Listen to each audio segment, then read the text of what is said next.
Señores, sean todos bienvenidos a este su canal. Quien le habla es Kelvin de los Santos. Nuevamente aquí estamos para traer la información del caso de Loan Peña. Le traemos una información actualizada.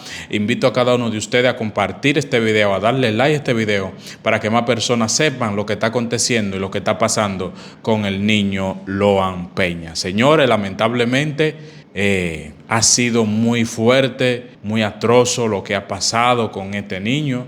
Las autoridades han buscado, las autoridades se han informado, pero todavía no han dado con el paradero de aquella persona que hicieron este acto. Así que preste mucha atención, quédese hasta el final de este video para que usted pueda entender lo que le traemos en esta hora. Escuchemos. ¿Alguna quedada?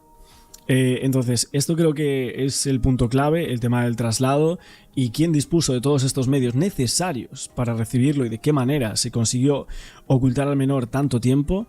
Y bueno, al final este es el hecho, ¿no? Loan falta y realmente tenemos un desconocimiento total de dónde y cómo comienza y dónde termina el silencio. Porque sí, la desaparición de un niño no ocurre en una abstracción, ocurre en un lugar, en un tiempo, en unos actos concretos y con unas personas que obviamente ignoran o hacen para ese traslado, entrega o ocultamiento del menor.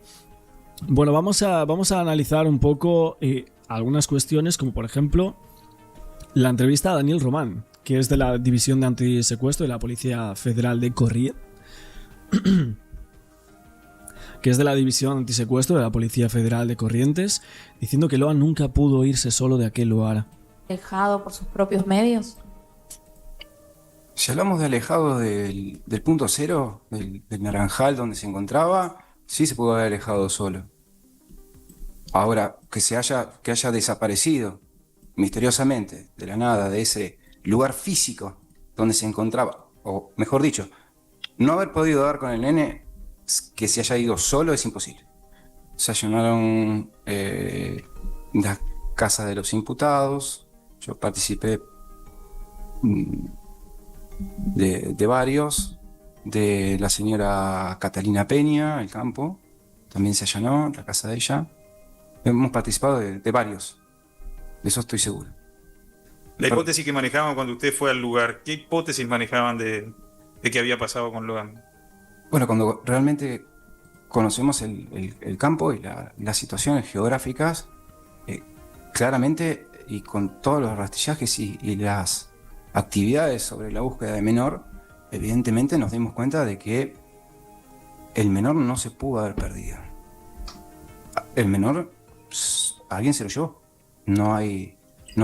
Esa es la conclusión que ustedes sacaron después de todo ese rastrillaje.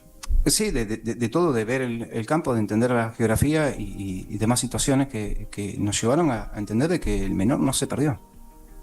La última, ¿cuánta? Si no lo hubiésemos encontrado, perdón. Disculpe, sí, está muy bien. ¿Cuánta gente fue la que trabajó con ustedes? ¿Se acuerda aproximadamente? La Policía Federal, dentro de la Policía Federal creo que fueron alrededor de 140 efectivos aproximadamente, ¿no? El número exacto no lo podría decir. Bueno, creo que de esto comentamos también el otro día un poco en torno a este testimonio de la Policía Federal. Creyendo lo que aquí sucedió, creo que una cosa bastante clara. Tenemos también otro testimonio en torno a la defensa de Miyapi Ramírez, que está creciendo muchísimo la polémica también en torno a este testimonio. Vamos a ver un poco del mismo y obviamente pasaremos también a los temas del juicio por la desaparición de Loan, ¿no? Salieron a declarar policías, en este caso de la Policía Federal, porque recordemos que también habían ya declarado la anterior semana agentes de la policía de la provincia de Corrientes. Bueno, los policías federales, entre otras cosas, ahora vamos a escuchar a un abogado defensor muy importante de la causa, los policías federales, uno de ellos robusteció aún más la teoría del accidente, de la que venimos hablando también desde el día 1, tratando de entender qué es lo que pudo haber pasado con Loan, ¿no? Recordemos que en ese contexto lo habrían arrollado Pérez y Cayaba, y en ese sentido, después de arrollarlo, se lo llevaron en la camioneta, en la camioneta con la cual ellos habían ido, la Ranger, y después los descartaron a Loan en las inmediaciones, pero puede ser también lejos, en el camino que hicieron hacia el otro día, en sentido a la provincia de Chaco. Hay 300 kilómetros para haberlo hecho, el descarte del cuerpo de la víctima, en este caso, con esta teoría. Así que bueno, que un policía federal declare esto es muy importante. Para la semana que viene, en el caso Logan va a haber también declaración de testigos y... me olvidaba, también además del policía, declaró Abundio Escobar, un vecino que dice que su hijo escuchó gritos y que él también, bueno, una situación un poco confusa, gritos de un niño, y por supuesto que esto cierra con la teoría de que Logan pudo haber estado secuestrado, privado de la libertad en manos de sus secuestradores, captores que habían organizado todo esto, y en realidad su declaración termina siendo muy confusa también. Así que, bueno, es una mezcla de cosas, ¿no? Por un lado el policía federal que declara acerca de la teoría del accidente, por otro lado Bueno, Abundio Escobar lo vimos el otro día, este testigo que hablaba de los supuestos gritos de Loan Peña. Bueno, es cierto que en el campo se escucha muy claro, ¿no? Un grito en medio de la nada. Hablaríamos de que si esta persona sale y escucha un grito de un niño justo al momento, es difícil. O sea, ¿cómo se puede negar lo que dice este testigo? Al final es como desviar el caso. O sea, este testigo, bajo mi punto de vista, es primordial en este punto. Y luego también lo que mencionaban es que, aparte de lo que decíamos de Alejandro Beck y las preguntas esas que mencionábamos al inicio de este vídeo, los misterios de cómo se lo llevaron o para qué o quién, etcétera, que obviamente tenemos la base, pero no tenemos todo lo demás y la ubicación de dónde podría estar a día de hoy. Pero una de las cosas que más comentó la gente es el tema de que en Corrientes tú puedes pasar en lancha y llevar clandestinamente cualquier cosa, vamos a hablar así, a otro país en cuestión de minutos, ¿no? Por ejemplo, a Paraguay. Y de esto se habló muchísimo, se habló mucho del tema de las lanchas que parece que tenía alguien cercano a Pérez y Callaba. En este caso hablaríamos de Jorgito Bertón también, hablando de presunto, porque ni siquiera él está detenido por la desaparición, pero es cierto que los abogados de la defensa siempre han hablado de esto, siempre han hablado de que esta persona tuvo una serie de contradicciones bastante graves y con su esposa, ¿no? Al hablar de todos estos temas que obviamente están en boca de todos. Hombre que declara acerca de los gritos de posiblemente Logan, algo que quedó inconcluso. Y en el medio, entonces, de nuevo el tema del botín, quién lo plantó, cómo fue. Decía que la semana que viene van a declarar varios vecinos también, más que nada gente que estuvo trabajando también en la investigación, en la búsqueda, ayudando a la familia y a los investigadores que conocen el lugar, gente de campo que sabe dónde buscar, y bueno, ayudaron. Y en ese contexto también declaran periodistas, periodistas de un par de canales, de algunos medios, que entrevistaron a Pérez y Callaba, pero que no es muy importante la declaración de estos periodistas, no es que hicieron algo malo, no, al contrario, entrevistaron a quienes hoy están detenidos, ellos estaban en libertad en su momento, los entrevistaban como parte de la gente que estuvo en el almuerzo del cual después desaparece Logan. Entonces, bueno, la fiscalía los solicita para que cuenten cómo lo encontraban a Pérez, a Callaba, cómo fue ese contacto, qué es lo que pudieron ver en esa casa, porque las entrevistas fueron adentro, en la vivienda. Parte del contexto, en realidad. Así que bueno, se viene una semana también importante, pero no tanto con el paso de los periodistas, sino también con el paso de los vecinos, en realidad, que son los que ayudan a buscar a Logan en ese momento. Y le dan un contexto y le dan un motivo para a cada una de las defensas seguir sosteniendo sus teorías. Y en ese sentido, vamos a escuchar ahora el testimonio del abogado Hanson, que representa, junto a Monti, otro abogado, al matrimonio de Millapi Ramírez, Daniel Fierrito Ramírez y Mónica del Carmen Millapi. Millapi, que está detenida con arresto domiciliario en la provincia de Neuquén, y Fierrito Ramírez, que es uno de los detenidos imputado por la desaparición de Logan, que está arrestado y está siempre presente en cada una de las audiencias en este juicio. Hanson, que obviamente defiende a sus clientes y que nada tiene que ver, en mi parecer también, con la desaparición de Logan. Sí, por supuesto. Bueno, vamos a escuchar ahora también estos testimonios, obviamente. A mí, si mal no recuerdo, este testigo Abundio Escobar había hablado también de que, o sea, el niño estaba como pidiendo por su mamá, diciendo como mamá, mamá, mamá, y llorando. Esto lo escuchó él, según lo que asegura. O sea, no entiendo por qué una persona iba a mentir así, ¿no? Es que es muy raro, ¿no? Aparte, justo ese día, por un caso tan mediático, se estaría acordando de ese día, pero fue con anterioridad. Es que es raro, porque realmente él declara sin saber absolutamente nada de lo que había pasado, ¿no? Entonces, aparte lo que había dicho es que supuestamente venía de una escuela abandonada. Hablamos ahí del tema de la tapera, de la escuela abandonada y todo esto. Esto se mencionó muchísimas veces, donde supuestamente allí habría aparecido Loan Peña. Y que Maciel luego dijo que sí, que él había aparecido. Hubo una serie de mensajes donde se pone eso, lo de ha aparecido Loan, ¿no? El mensaje que luego se pasó a muchísima gente, tanto a periodistas como a los detenidos, etcétera, etcétera. Y que después, como os digo, Maciel dijo que sí y luego dijeron que no había aparecido. Entonces es bastante raro como este testimonio cuadra perfectamente con la supuesta aparición de Loan, en la cual mucha gente luego no quería que este niño apareciese en esos momentos, cuando ya lo buscaban, ¿no? Y que este testigo pues sí que escuchó a este nene decir como mami, mami, mami, y llorando muchísimo. Por supuesto que sus detenciones estuvieron bien fundamentadas, bien fundadas, porque son los primeros en estar en el Naranjal. Son las primeras personas que llegan con los nenes al Naranjal. Pero si sostenemos la teoría del accidente, Loan se fue caminando solo y desaparece de la vista de ellos y se aleja más de 500 metros. Y nada tiene que ver con lo que pasó después, que era el accidente. Si son parte de una red de trata, sí están bien detenidos, pero de la trata, como digo siempre, no hay absolutamente nada. Vamos a escuchar al abogado entonces del matrimonio, Mónica Millapi y Daniel Fierrito Ramírez, que de esta manera, hablando con nosotros, bueno, los defienden. Hola Sebastián. Bueno, la verdad que la causa Loan en las últimas 2 semanas ha quedado perfectamente delimitado en lo que hace a la defensa que ejercemos junto al doctor Monti de los imputados Millapi y Ramírez, y que no tuvieron participación alguna en la desaparición de Loan. Esto es, la acusación llega a juicio por precisamente el artículo 146, que es sustracción y ocultamiento de un menor de 10 años. La Fiscalía, si bien todavía en su discurso sostiene que ellos tuvieron participación, lo cierto es que en el debate oral, en el juicio, como lo adelantamos en su momento, se iba a poder demostrar cuál es la realidad de lo que pasó.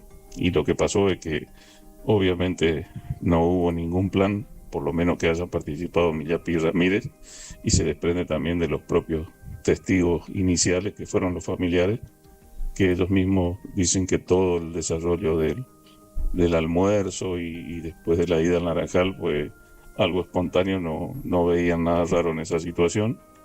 Y corrobora ahora esta semana última con la declaración de quienes estuvieron a su cargo la investigación, miembros de la Policía Federal, los más altos cargos que estuvieron allí, concluyendo que la desaparición no se produjo en el Naranjal. Obviamente que tampoco pudieron determinar dónde se produce esa sustracción, pero sin lugar a dudas que al decir que no fue en el Naranjal, es imposible de que Millapi y Ramírez hayan tenido algo que ver en la sustracción de Loan, más rodeado de todas las circunstancias que ya sabemos. Loan llegó sin que nadie sepa, fue algo circunstancial, los menores en cámara G se les fueron todos contestes y coherentes en decir de que Loan se fue solo, volvió hacia la casa de la abuela, con todo lo que ello significa en un tramo de 600 metros de monte, por donde no se tiene visión desde adentro del Naranjal, y la posterior actuación de Millapi y Ramírez se suscribió a lo que todos vieron y también dieron testimonio, más allá de que pretenda la Fiscalía, de nuevo con el discurso, decir de que no se sabía dónde estaban. Bueno, es cierto que alguna gente, lo que yo había visto que le parecía raro es que desde cuando empezaron a ver cada episodio de este caso sobre la pérdida del niño Loan, que impactó a todo el mundo, es cierto que se habló de un niño que lloraba y gritaba aquella noche. Fue un testimonio que ya apareció en los primeros momentos del caso. Hay gente que lo recuerda en algunas teles locales de Argentina, pero que a veces decían que los gritos provenían de alguna iglesia o algún sitio en medio del monte, que era parte de un sacerdote de allí, supuestamente. Y que luego se dijo que por alguna razón, al parecer pública, que también era usado para otros presuntos asuntos. Lo que pasa es que muchos lo que dijeron en un inicio es: aquí podría estar la clave, ¿no? Porque ningún niño tiene que llorar a esas horas desde un sitio así, y esto que lo había declarado al parecer un vecino, pero que luego también hubo otra vecina que lo había mencionado. Bueno, estas son algunas de las cuestiones que obviamente expresamos por aquí en torno a la desaparición del menor Loan Danilo Peña. Dos imputados. Pero si están los profesionales, Podemos continuar. Sí, están conectados ahora, señor presidente. Le informo ya a los señores López y también Federico Rossi Colombo, que eran los que faltaban, así que creo que estamos en condición. bueno, muy bien. Señor Soria, voy a abrir la rueda de preguntas, Muy bien. empezando por el fiscal. Si me puede, un poquito para que yo le vea al fiscal. Gracias. Señor presidente, entiendo que debería empezar yo con las preguntas. No hay inconveniente, señor presidente. ¿No hay inconveniente? Para nada. Doctor Ponce, proceda. Muchas gracias, señor presidente. Nicolás, ¿le podés contar al tribunal por qué viniste a 9 de julio? Básica y exclusivamente a buscar a Loan. Es algo que me preguntaron en numerosas oportunidades, muchas personas, tanto civiles como personas de fuerza, de por qué me metí en semejante situación. Creo que estaba pasando por un momento de mi vida en donde, al tener muchas cosas en la vida, uno se empieza a preocupar por cosas que son más importantes, como es la vida de un menor. Y mi trabajo como simple voluntario en hogar hicieron que, va a parecer medio melodramático esto, pero que mi corazón y mi espíritu empieza a tener una concepción de que hay cosas con las cuales no se tranza, y esas cosas son la desaparición de un menor y lo que yo considero la violencia de género. ¿Dónde estabas cuando te enteraste de la desaparición de Loan? Estaba en Buenos Aires, eso fue el 13 de julio. Estuve hasta el día 30 de julio. El último almuerzo que tuve con mi mamá fue ese día 30 de julio. En ese momento salía con mi exnovia Tayán Priscila Cardoso, que también está aportada a esta causa, porque se dijo también en la resolución 588 que yo había estado anterior al hecho, lo cual es una falsedad total. Presentamos todas las pruebas sobre esta situación.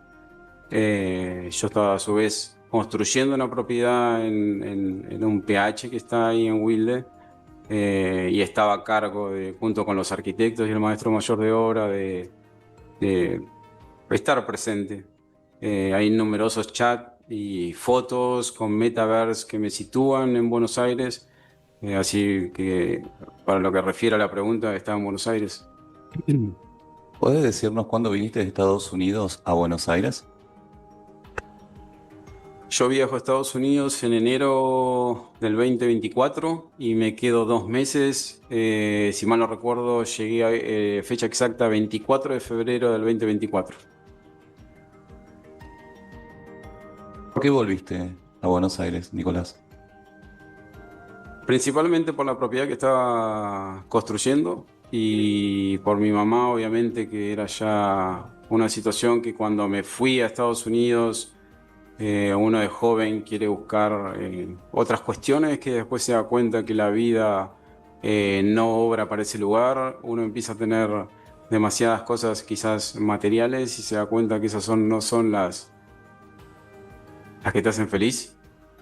Creo que también mi madre ayudó a eso en su trabajo de labor de campo como asistente social en villas, que me lo mostró de chico.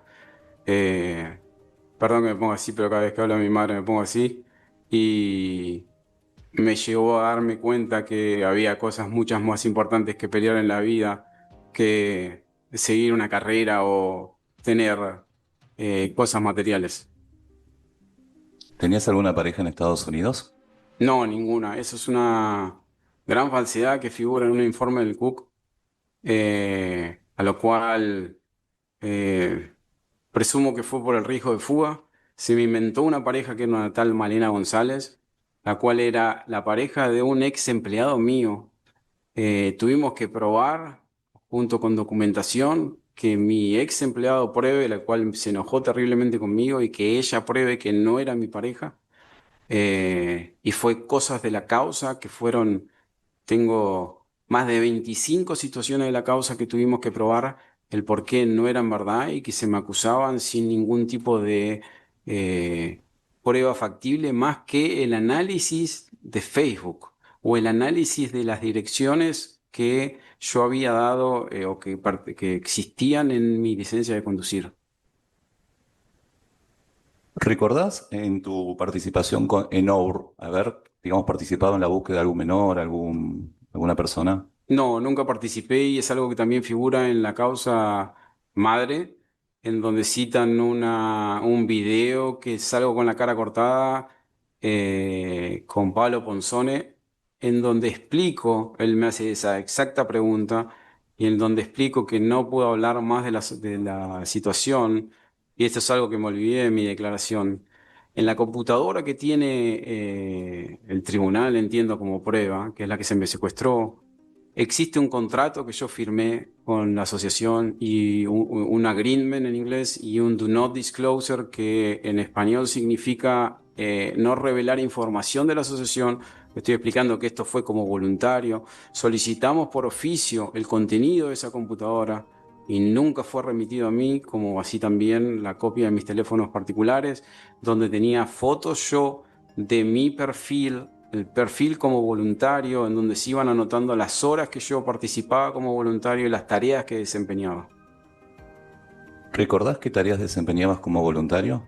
Sí, las expliqué en mi testimonial. Principalmente teníamos conferencias con la jefa, que era Laura Pamatía en ese momento, año 2019, 20 y 21. Primero fue un tema de capacitación, de signos de abuso sexual infantil, signos de trata. Después trabajamos en stand, en recaudación de fondos. Obviamente personalmente donaba tanto con mi salario personal como individuo, como civil y con mi empresa. Después yo había hablado con Tyson Wright, que es una persona que se ocupa de lo que es, no me sale la posición ahora en inglés, pero había una cuestión más grande que estábamos organizando de colaboración con las empresas, en donde yo puse mi empresa como modelo y tratar de por LinkedIn ir trayendo a otras empresas a la asociación para poder ir promoviendo. Todo esto se hablaba con la organización, lo hablaba mi jefa y todas las donaciones iban para lo que era la compra de equipos del equipo operativo. Bien, cambiando un poquito de tema. ¿Recordás la fecha exacta en que viniste a 9 de julio? Arribé a 9 de julio el 1 de julio. ¿En qué viniste? En mi auto personal, un 208 Triptonic, caja automática, a mi nombre, que fue una reposición. Este fue otro error de la investigación. En un momento se dijo que yo poseía 2 autos y tuvimos que presentar la documentación legal de que un auto había sido de una destrucción total y que se me había repuesto, con el otro auto, que era uno un color negro y uno un color gris. En ningún momento, en ningún momento, pero en la causa Loan yo poseí 2 autos a la vez. ¿Qué fue lo primero que hiciste cuando viniste a 9 de julio? Es una buena pregunta. Lo primero que hice, primero llegué a 9 de julio y pensé que iba a ser un pueblo totalmente cerrado. A ver, hay periodistas que siguen diciendo, y sé que este es el tribunal, pero hay periodistas que siguen diciendo que hablo de una manera más tumbero que un preso. Yo venía con una idiosincrasia americana, en donde si vos, primero que no está permitido, como lo permite el Código Penal, investigar como civil, siempre que aportes con la policía o con la justicia. Vos tenés que tener un carnet como investigador privado. Pensé que iba a llegar y que el pueblo iba a estar cerrado y que me iban a decir, no tiene nada que hacer acá, dése media vuelta y váyase. El pueblo estaba abierto. Paré en un kiosco que se llama, si mal no recuerdo, Juanca. Compré algunos insumos para mí después del viaje. Pregunté si había algún hospedaje, me dijo que el hotel estaba lleno, pero que había un chico que alquilaba, que era este Eric, que no me acuerdo el apellido, que tenía a disposición habitaciones. Él lo llamó a él o le pasó por WhatsApp el mensaje, me dio su contacto, que daba la vuelta del kiosco Juanca. Fui ahí, me encontré con él y me quedé la primera noche, que fue el 1 de julio. ¿Cuántos días estuviste hospedado en el Hotel Despertar? 3 días. ¿Abonaste esa estadía? No la aboné. Es una situación que expliqué también en mi declaración. Cristian Eche me dice explícitamente en los chats que presentamos en mi descargo físico, y por eso pedimos el material que para mí era desincriminante de ese mismo chat, en donde me dice te van a alojar sin cargo. A lo cual yo respondo, si hubiese tenido acceso a ese chat, que el tema del dinero para mí no era una problemática, y lo expliqué acá, la cantidad de dinero que gané, que gasté en hospedajes y comida y combustible en la búsqueda de Loan. Em, Me encontré 3 veces con el dueño del Hotel Bocanegra, que está por testificar. En una oportunidad le pregunté si había que abonar algo. Me dijo que no, que estaba cubierto. Para lo cual, a ver, soy argentino, pero vengo de un sistema americano y las leyes, todo es muy estricto. Uno cuando ingresa a un hotel, el dueño del hotel, lo primero que dice es, bueno, ¿en qué habitación se va a hospedar? Estos son los costos de las habitaciones, qué va a pagar y demás. Eso no existió, y yo el segundo día o el tercer día le pregunté a Bocanegra si había algún gasto que abonar y me contestó que no. ¿Te tomaron los datos para registrarte en el hotel? PNA me contestó, me registró los datos, no el dueño del hotel. Bien. Te voy a preguntar por Macarena, ¿qué relación te unía? ¿Qué tipo de relación tenía? A ver, voy a hablar desde el principio. No tenía ninguna relación, no la conocía. Es más, no conocía. Cuando llegué a 9 de julio, mi investigación como civil, quiero aclarar para que no se burlen la fuerza de seguridad, estaba centrada en lo que eran los integrantes del almuerzo, en lo cual entendía que ella había estado durmiendo con su hermana menor. Y la relación con Macarena comienza el día 6, cuando llega y nos comenta este hecho, que para mí era grave institucionalmente. Podía ser verdad o no podía ser verdad, pero yo realmente le creí por la presencia que tenía Macarena y cómo lo relataba, y con lujo de detalles. Y adicional hay algo muy importante. Cada vez que a mí me cuentan algo, yo soy una persona que por mis años, 25 años, 24 años de experiencia en la empresa, pasando del puesto de cadete hasta CEO de una empresa multinacional con más de 8 oficinas en el mundo, es mi deber controlar absolutamente todo. Por lo cual, yo una vez que terminé de hablar con Macarena ese día, yo fui a mi computadora y empecé a investigar y analicé, y encontré que los videos, porque estas personas quedaron filmadas, las personas que ellas nombraban de un accionar supuestamente, no puedo llamar ilícito, lo tendrá que determinar la justicia, corroboraban con su relato. Luego, la relación con Macarena era una relación exactamente igual a la que tenía con Camila. Yo durante los 2 meses, hasta que me llegó la prohibición de acercarme a los menores y tener algún tipo de contacto, esto lo quiero aclarar porque también figura en la minuta 2. A mí me notifican sobre este accionar cuando yo ya estaba en Bernal, en un departamento que yo alquilaba temporalmente porque iba y venía de los Estados Unidos, y fue entre finales de agosto y principios de septiembre. Mi accionar con Macarena después de que la desalojan del hotel, considero que fue un accionar es el mismo que tuve con Camila y hasta con el novio de Macarena, después de que pasó otro hecho, en el cual voy a explicar en el encubrimiento cómo yo colaboraba con la justicia de distintos ámbitos. Era una relación en la cual sentían que estaban totalmente desprotegidas. Es más, la noche del desalojo del hotel la llevan a la casa. Lo voy a decir porque no es ninguna inferencia. Es más, le pregunté al imputado Benítez si la casa todavía seguía teniendo una cortina en el frente de la casa, y me contesta que sí. Hacía 0 grados esa noche. Macarena, en teoría, había sido apretada por la PFA, bajo lo que ella nos había contado, y había declarado ante el juzgado de Poser Penso. Mismo me pide si puedo tener algún tipo de custodia sobre ella. a lo cual hay una foto que demuestra que está aportada a la causa en donde estaciona el auto, le digo, quédate tranquila, me lo estaciono enfrente del auto de la PFA, que está totalmente escarchado el auto de la PFA, ha sido un frío terrible. Y las personas, hasta que llegó el oficio no sé si fue de San Roque o del asistencia social, la asistencia social del gobierno, pasaron mínimamente, yo no sé si fue el día 11 o 12.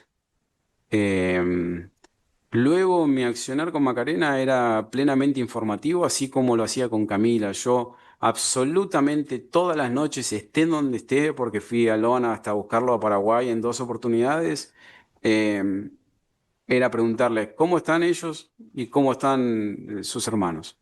Sus hermanos en el caso de Macarena y su hija y su marido en el caso de Camila. Y también se lo preguntaba al novio de Macarena que vivía en ese momento en su casa con sus padres.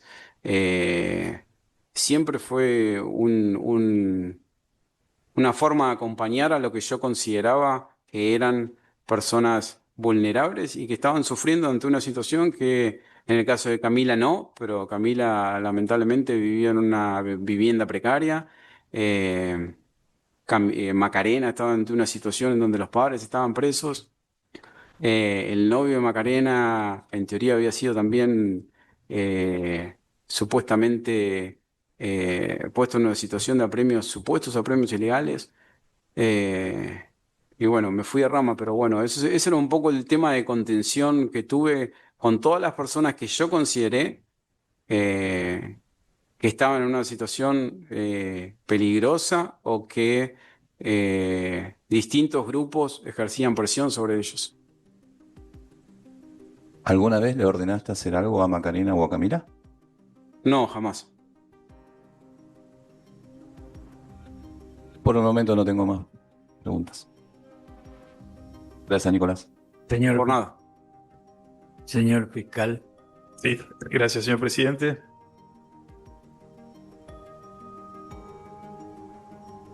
Para que quede claro, usted dijo, no sé si entendí mal, o 2 días. ¿Qué día llegó acá a Corrientes exactamente? Buenos días, Jafar. Buenos días. Llegué el 1 de julio. El 1 de julio. La madrugada del 1 de julio. ¿En qué llegó? En mi auto personal, un 208. Triptonic figura en una investigación del CUC. Color negro.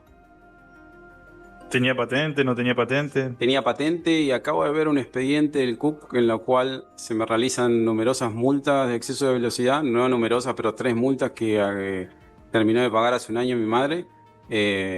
Y si las multas existían, existía la patente. ¿Usted vino solo? Sí, completamente solo. ¿Lo decidió solo? Lo decidí solo. ¿Se financió solo? Totalmente solo y está aprobado en la causa. ¿Y de dónde venían los fondos que usted tenía, digamos? El estado obrante en causa provenían de mis empresas, principalmente de mi empresa en Estados Unidos, Perspective LLC, y de Manifiesto LLC, la cual en el último momento estaba desarrollando una actividad comercial de aerospace, que no suena a lo que dice el nombre, que son venta de partes y piezas de aviones. ¿Tenía billetera virtual? ¿Pagaba al contado? ¿Cómo era su manejo? Billetera virtual, tenía Mercado Pago y a veces pagaba al contado, lo cual está acreditado en la causa, que lo hacía por medio, el ingreso de efectivo lo hacía por medio de Western Union, de mi cuenta personal en Estados Unidos a retiro en ventanilla en Western Union a Nicolás Soria. ¿Los conocía a Cañete, a Cutaya? No los conocía, los conocí el 6 de julio. ¿Dónde los conoció? En el hotel de Iberá. ¿Y cómo fue la circunstancia? ¿Usted fue al hotel y los vio ahí, habló con ellos? ¿Cómo? No, me presenta, yo estaba volviendo de la Triple Frontera de Misiones, haciendo lo que yo llamaba mi búsqueda. Ya estaba por volver a Buenos Aires porque tenía mi impresión y lo que yo sentía era que no tenía nada que hacer, no podía ingresar a ningún lugar, era muy riesgoso a las A ver, quiero aclarar. En ese momento se manejaban casi 12 hipótesis del caso Loan. La más fuerte era que había sido pasado al Paraguay para una situación de trata. Cuando cruzo a, creo que es Concepción del Uruguay, Concepción, no, Concordia, no, Concepción del Paraguay, en una noche noto que la situación era bastante complicada. Estoy volviendo, me recuerdo que estoy en una estación de servicio de Misiones y me llega el mensaje de Cristian Eche, periodista de Crónica TV, en donde me dice si quiero presentar, si quiero tener contacto o que querían conocerme las personas que estaban adentro del hotel. Y ahí es donde me dice, bueno, no vale la pena decir, ya lo dije. ¿Y ahí usted va al hotel ese día? Ahí yo voy al hotel, está expreso en el chat, en el print de pantalla que figura en mi descargo físico. ¿Quiénes estaban en el hotel ahí? Si me deja responder. Sí, sí. En mi descargo escrito está el chat en donde dice, llego aproximadamente a tal hora, y Cristian Hecho dice, yo no voy a estar, pero bueno, voy a dejar el aviso. ¿Y cuando usted llegó al hotel, quiénes estaban ahí? ¿Quién lo recibió? Exactamente, estaban sentados en una mesa Alan Cañete, Elizabeth Cutaya y el marido de Cutaya, Albornoz. ¿Y qué hizo usted ahí? ¿Habló con ellos? ¿Se quedó? Primero me presenté ante la Prefectura Nacional, que tomaron todos mis datos. Después me senté, hablamos sobre la situación de la causa, expliqué quién era yo, expliqué que era un empresario americano que había trabajado en una asociación antitrata y que mi intención era encontrar a Loan. A los cuales es totalmente verídico lo que dice Cañete, que ya lo expliqué acá, sobre el miedo, sobre cómo íbamos a terminar ante una situación así. Y recuerdo que Elizabeth Cutaya me muestra un mail en donde me explica que las personas que estaban ahí, que eran las testigos y los menores, habían sido autorizadas por la jueza Poserpenso y no recuerdo si estaba la doctora Marini. Yo en ese momento oía nombrar a Poserpenso, pero no a la doctora Marini. ¿Usted leyó ahí que estaban autorizadas para estar ahí? No recuerdo lo que dice explícitamente el mail, pero es el mismo mail que se mostró en pantalla el día que declaró Cañete. ¿Esa noche usted durmió ahí? ¿O ese día? Ese día es parte de los 3 días o 3 noches que estuve ahí, sí, correcto. ¿En qué habitación durmió? Estuve en una habitación que estuve solo, no recuerdo el número, creo que fue la habitación número 6 del primer piso.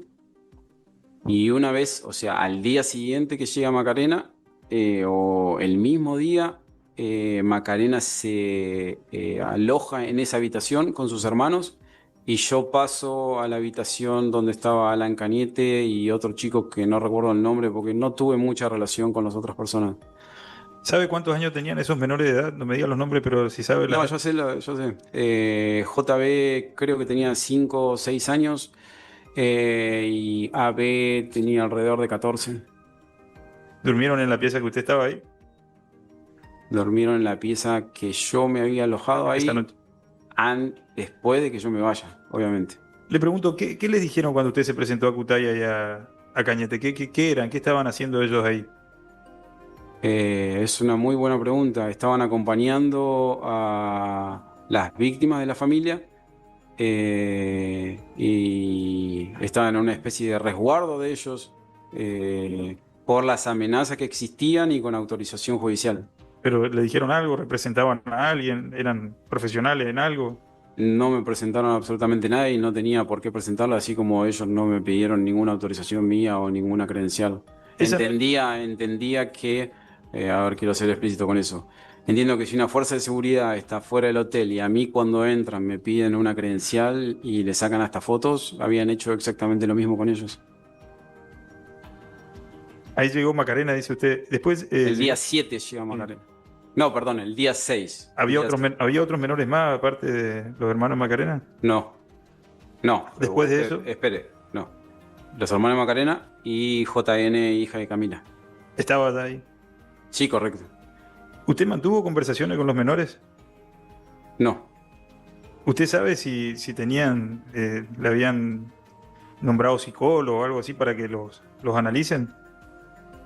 Es una muy buena pregunta. Lo único que yo, a ver, quiero explicar cuál era mi situación dentro del hotel sin tratar de deslindar ningún tipo de responsabilidad y que quede claro que digo la verdad.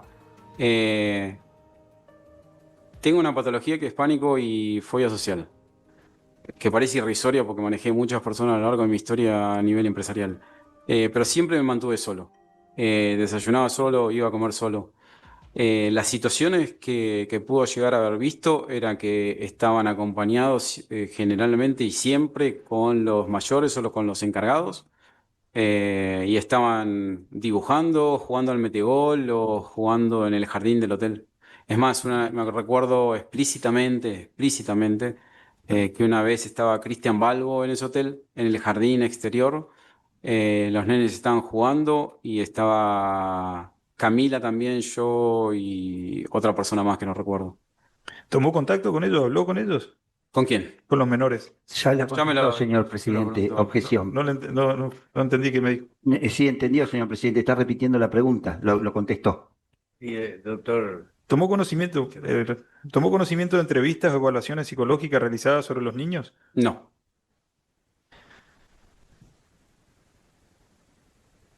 ¿Usted sabe con quiénes dormían los menores de edad en ese hotel?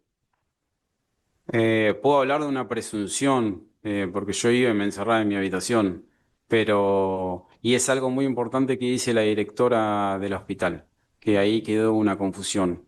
Macarena dormía con sus hermanos y JN dormía con Camila. Cuando la...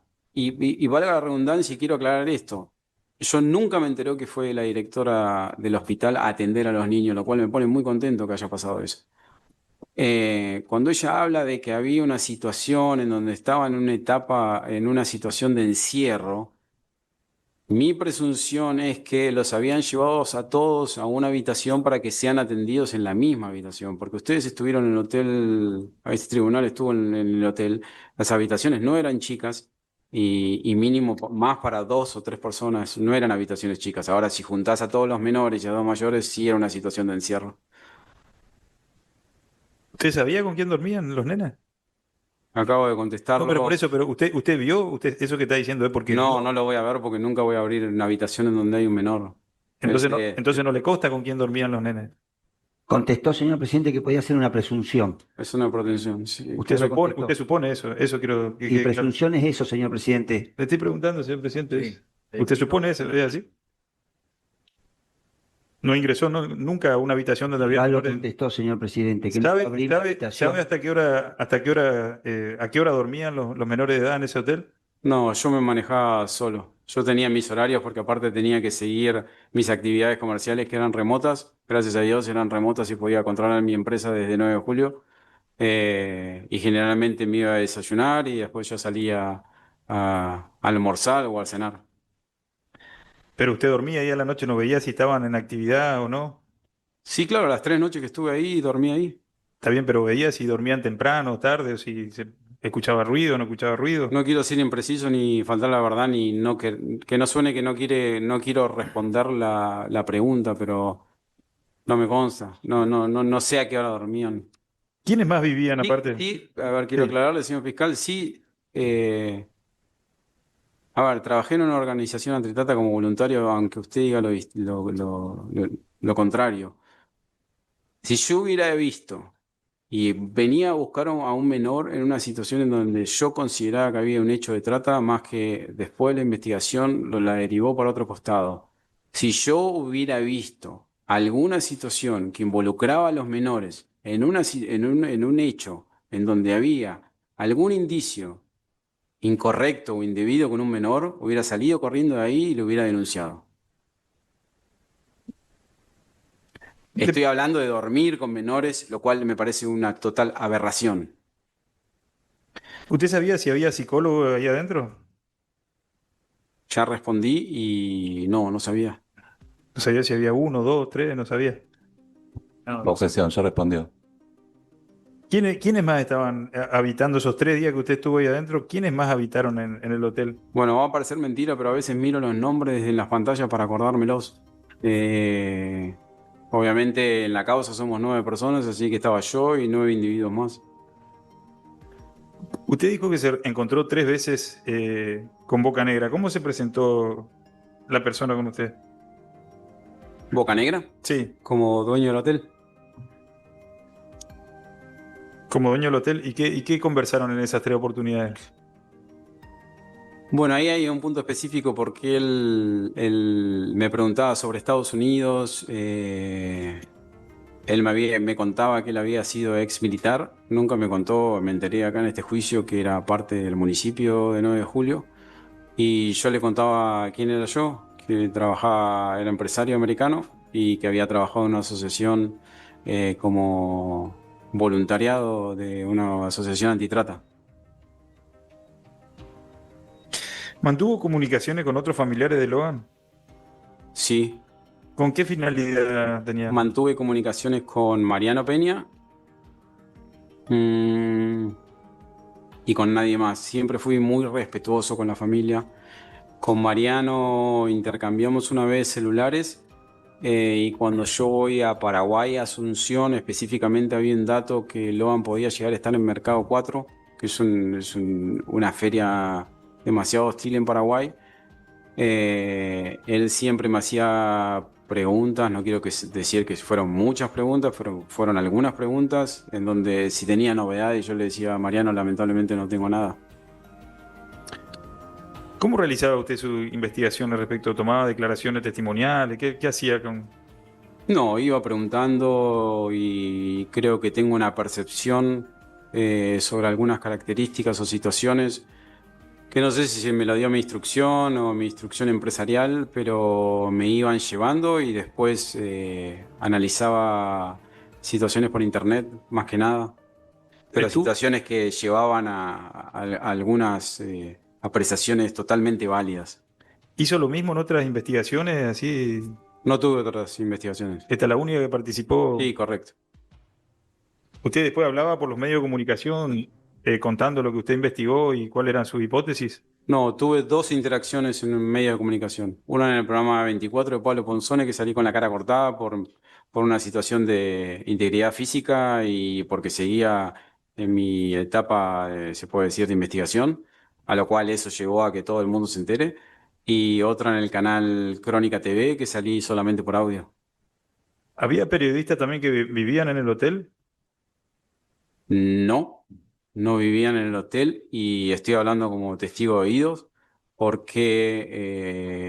eso me lo enteré por medios periodísticos y notas de ellos que mismos lo admiten. Hubieron 3 personas que durmieron en el hotel como periodistas y fueron anteriores a mi llegada, que fue, si mal no recuerdo, Cristian Balbo, Pablo Ponzone y Cristian Eche. Durante esos días ahí en el hotel, ¿qué hacían Cañete y Cutaya? Durante los días de mi estadía. Sí. Generalmente estaban sentados con la computadora, como trabajando, como la veo a Elizabeth en este mismo momento. Y Cañete también, más allá de que obviamente se ocupaban de la comida, actividades varias que puede tener uno durante el día en una situación como esa. ¿Usted confiaba en ellos? Me dieron confianza, obviamente, sí. ¿Usted conversaba por mensaje telefónico con Cutaya? Buena pregunta. Tuvimos pocos mensajes telefónicos porque generalmente estábamos ahí juntos también con Cañete. Pero hubo mensajes telefónicos con ellos, sí. ¿Se escribió después del allanamiento? ¿Se escribió con Cutaya? ¿De qué allanamiento? Del día que fueron a allanar ahí el hotel donde estaba. Objeción, señor presidente, no hubo ningún allanamiento. Bueno, que fue la prefectura. Sí, fueron a hacer una constatación de identidad. No fue un allanamiento. Bueno, después de ese día, ¿usted se comunicó con Cutaya? Que hace 2 años que pasó y creo que sí. Creo que sí. Es más, yo me enojé y lo expliqué con numerosas personas que firmaron el acta en el cual se me acusaba de todos esos ilícitos, que para mí son muy importantes, que es el atentado a la autoridad y la usurpación de título. Y pregunté, no puedo afirmar si fue con Cutaya, el por qué se había firmado un acta en la cual no habían estado presentes. ¿Usted se escribía con Macarena? Sí, obvio. Y tenía o sea, tenía que hablarse con alguna forma con clave con ella, como para saber quién era la Sí, sí, correctamente. Yo le di una clave que era por el hecho de que en ese momento, y lo quiero explicar claramente, en ese momento el doctor Burlando estaba pidiendo la detención de ella y era una seguridad más que mía que de ella. Y la clave era cereales y nada más, era para hablar libremente sabiendo que el teléfono no estaba pinchado. Estamos hablando de una situación... a ver, no quiero que me acusen de mirar muchas películas, pero era una situación de complicada. ¿Por qué pensaba que su teléfono estaba pinchado? Porque la mayoría de los teléfonos estaban pinchados bajo mi apreciación. ¿Cómo? La mayoría de los teléfonos estaban pinchados bajo mi apreciación. ¿Bajo su autorización? Bajo mi apreciación. Ajá. ¿Usted, cuando fue a declarar Macarena y Camila, trabajó sobre esas declaraciones con ella antes de su declaración? Jamás. ¿No hay manuscrito suyo hecho por usted? Acaba de contestar, señor presidente, acaba de decir jamás. Le estoy preguntando. Sí, está preguntando lo que ya contestó. ¿Hay manuscrito? ¿Usted sabe si hay manuscrito suyo respecto a las declaraciones que van a brindar? Voy a aclarar totalmente, sí. La pregunta es, jamás... ¿Cómo fue la primera pregunta que me hizo, señor fiscal? Si usted trabajó esas declaraciones antes con Macarena y con Camila. No trabajé esas declaraciones, jamás trabajé esas declaraciones. Sí hubo un manuscrito en cuanto a mi investigación en donde Macarena relataba los hechos y yo escribía. Es mi letra y tiene mis apreciaciones sobre la situación, que no es las apreciaciones que tampoco hacía Camila. ¿Usted reconoce su letra ahí? Sí, obvio. ¿Usted sabe qué declararon los menores de edad en la primera cámara Gesell y en la segunda cámara Gesell en la No, Cámara? no tengo conocimiento. No tengo más preguntas por ahora, señor presidente. Muchas gracias. La querella va a preguntar. Sí, señor presidente, muchas gracias. Buenas tardes, señor Soria. Buenas tardes. Buenas tardes.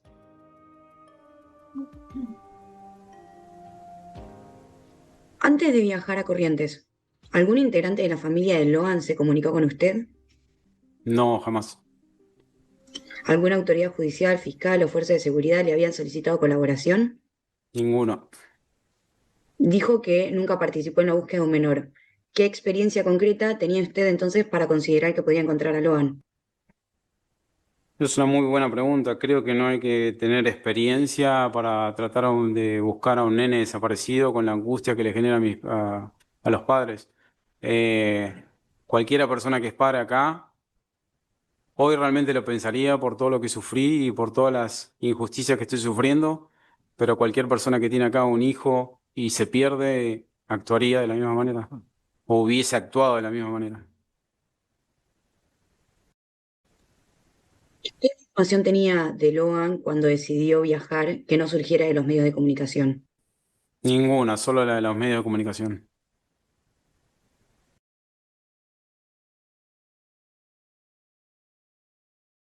¿Puede explicar al tribunal en qué consistió esa búsqueda de Loan en la que afirma haber gastado más de 4 millones de pesos? ¿Qué lugares buscó? ¿Con quién habló? ¿Qué información obtuvo? Sí, claro.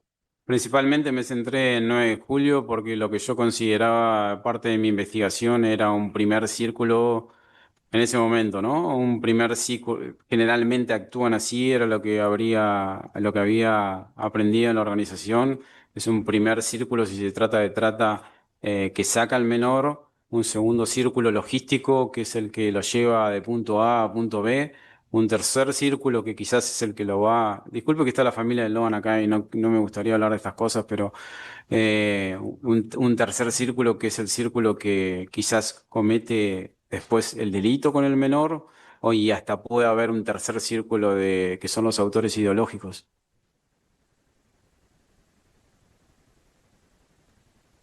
A su pregunta que me habló de los 4 millones de pesos,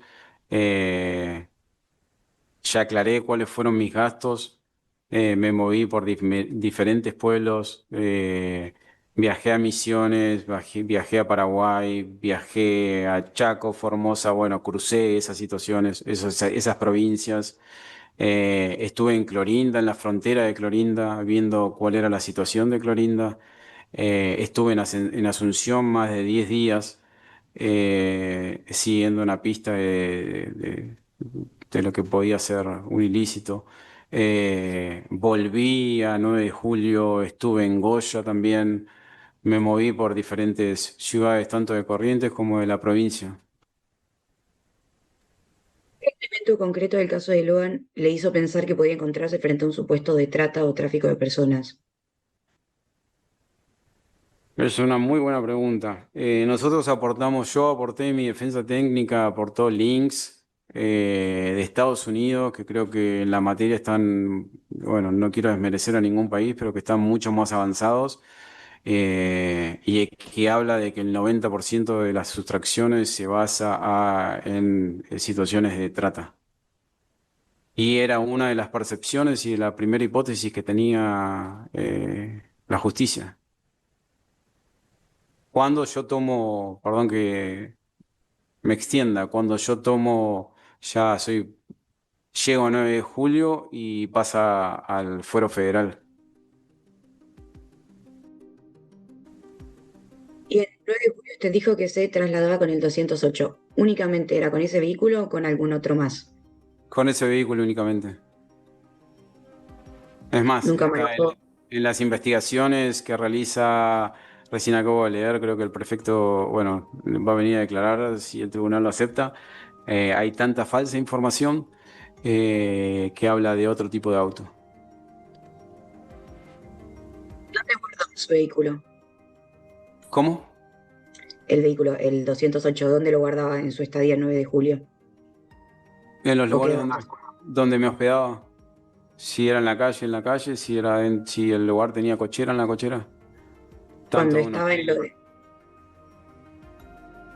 cuando estaba en lo de Eric, ¿dónde lo guardaba? Tenía cochera. ¿En la casa, en la misma casa? En el mismo predio que él alquilaba tenía una cochera. ¿Y cuando estaba en el hotel, dónde quedaba el vehículo? Dentro del jardín del hotel. ¿Conoció usted a Vera durante el periodo en el que intervino en la búsqueda de Loan? Sí, lo conocí. Lo conocí el 10 de julio del 2024, después de que María Servín, miembro también de la Alameda, se presenta la mañana, creo que fue después del atentado de la autoridad. Me comentan que quería hablar conmigo y que quería saber quién era y qué investigación estaba llevando. Y intercambiamos teléfonos y ese día me escribe y me dice que Gustavo Vera me quería conocer. Nos encontramos en la plaza de 9 de julio, justo hubo un apagón ese día y estuvimos hablando aproximadamente 10 o 15 minutos. ¿Qué hablaron? ¿Se puede saber? Sí, fue una situación bastante irrisoria porque él me preguntaba eh, no preguntaba de qué fuerza, sino de qué, no me sale la palabra ahora, pero de qué organismo de espionaje pertenecía, a la cual le dije no pertenezco a ninguna fuerza de espionaje de ningún país. Y después me habló específicamente de la causa Loan, lo que pensaba yo, lo que pensaba él, y quedamos en entrar en contacto y tratar de colaborar en conjunto. ¿Cuánto tiempo duraron esas comunicaciones? Comunicaciones en cuanto a qué. Es decir, ¿cuánto tiempo tuvo relación con Vera? Pues muy buena pregunta. Fines de agosto.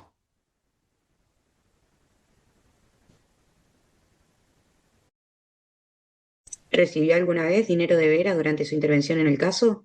Jamás y fue probado. Es más, en la etapa de instrucción, equivocadamente se habla de que la señorita Soledad York, miembro de la Alameda, me había transferido 300.000 pesos y es totalmente contrario. Hicieron tan mala investigación que yo le había dado, le había pagado por servicios en una contratación que había hecho porque ella es abogada, de servicios legales después de que ya los medios de comunicación me estaban atacando de una forma poderosamente la atención me llamaba, y realizamos la creación, me ayudó en la creación de algunas cartas documentos hacia los medios de comunicación que al final no fueron enviadas por mí.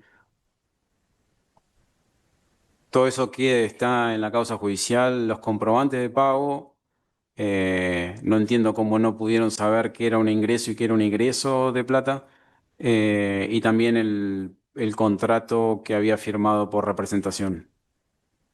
Y es más, en la testimonial de Soledad York, yo ante la jueza Foster Penso no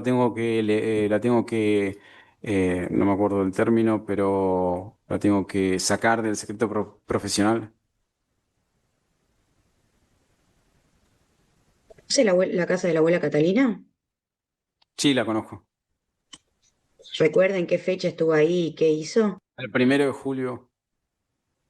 El 1 de julio, Cristian Eche me dice, estamos yendo a la casa de abuela Catalina, yo me encuentro porque no sabía qué hacer, doy vueltas durante el pueblo, me encuentro con un móvil, Cristian Eche se presenta, me dice, ¿vos sos de fuerza? Le digo, no, no soy de ninguna fuerza, pertenecí como ex voluntario de UAR.